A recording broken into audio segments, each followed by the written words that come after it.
Sa huling tala ng DOH, umabot na po sa mahigit 70 na fireworks-related injuries sa bansa. Ilang araw bago ang pagsalubong sa bagong taon. At para hindi na lumobo pa ang bilang na ito at maiwasan din ang mga insidente ng sunog, mga kasama natin ngayong umaga si Fire Chief Inspector Ronaldo Mamaradlo Perez, Provincial Director ng Bureau of Fire Protection sa Pangasinan. Welcome to Mornings with GMA Regional TV, sir. Yes, so maraming salamat sa pag-invite nyo sa Morning TV. Mornings with GMA Regional TV. Regional TV. Alright, kumusta po ang monitoring ng BFP sa mga bentahan ng paputok dito sa probinsya? So far, yung first order ko sa kanila, lahat ng nabigyan namin ng clearance, fire safety clearance, to do the selling na magbenta sila, minomonitor namin sila. They are about 291. So ngayon, wala tayo yung reported na lumalabag doon sa ating pinagbabawal na paputok. So lahat ay naaayon doon sa mga list na pwedeng ibenta sa merkado ngayon. Lahat ba ng bayan at syudad sa Pangasinan may firecracker zone? Yes, it's required na magkaroon sila ng firecracker zone para ma-maintain natin yung safety ng ating mamamayan, yung community, para mayroon din tayong disiplina sa paghawak ng paputok. Based on your monitoring, sir, wala namang nagbebenta outside firecracker zone, yung mga under the table transaction? Yung bagay na yan, hindi natin maiwasan na may mga ganyang klase, but I encourage the community to report kung may mga ganyan na observation sa kanilang community para matugunan ng mga otoridad para mahuli at hindi na magdulot ng pinsala sa ating property at sa buhay ng ating mga community. Pero so far, wala pa rin kayong nahuhuli, wala pa rin kayong namomonitor? Wala pa rin kami nahuhuli sa ngayon. So we have this one incident here in Maliwood, Claveria, that was last December 25, 11:30 ng gabi. So mayroon tayong explosion incident. So that is only an explosion, allegedly a firecracker.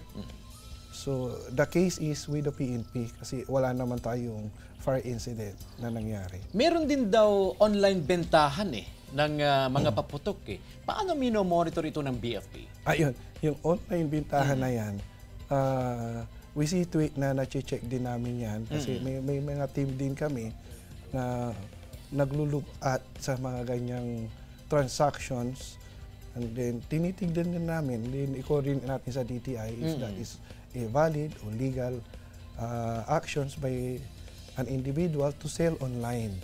So yung regulatory sanctions niyan, since it's online, it's a new, so wala pang existing policy sa amin sa online transactions. Okay. Sir, ano yung mga protocol ng BFP under full alert status? Yeah. Kasabay sa nalalapit na pagdiriwang ng bagong taon? Under full alert status, yung BFP natin ngayon is nasa Code Red. So, ang protocol natin, magde-deployment tayo ng mga fire trucks, personnel in strategic locations to respond kung mayroon mang mangyaring sunog sa area. Then, we see to it na lahat ng personnel ay present because it's Code Red. Lahat ng ating leave is not allowed, canceled. I-recall natin yung naka-leave na pre-approve para bumalik sila at mag-render ng duty this coming New Year celebration. Okay. Full force? Full force. Okay. Last question na lang, sir. Paalala po sa publiko, ano yung reminder natin sa kanila para makaiwas hindi lang sa pagkabiktima sa paputok, kundi makaiwas na rin sa insidente ng sunog? Go ahead, sir. Yeah, maraming salamat sa pag-invite nyo sa amin. Kasi alam ko maraming mararating to yung aming paalala na ito. Unang-una, huwag po tayo, kung maaari lang, huwag po tayong gumamit ng paputok. Gumamit tayo ng alternatibong paraan, kagaya ng turotot. Pangalawa, alamin kung ano yung mga pinagbabawal na paputok para makaiwas tayo sa disgrasya, huwag gamitin ito. Tapos, yung ating pag mayroong pumalya, huwag na nating pulutin. I-dispose na lang, ilagay sa timba na may tubig at i-dispose natin ng maayos. At ang pinakamahalaga, alamin ang telephone number ng lokal na BFP sa area, saka yung PNP, MDR, or yung region, yung health unit sa area, sa barangay, sa community, para sa agaran tugon kung may sakaling sakuna na mangyari. Alright. Maraming salamat, sir. Maraming salamat. Advance Happy New Year. Happy New Year to. Ingat po kayo. Mga kapuso, ang nakasama natin ngayong umaga si Fire Chief Inspector Ronaldo Mamaradlo Perez, ang Provincial Director ng BFP sa Pangasinan. Tutok lang mga kapuso dahil magbabalik ang Mornings with GMA Regional TV.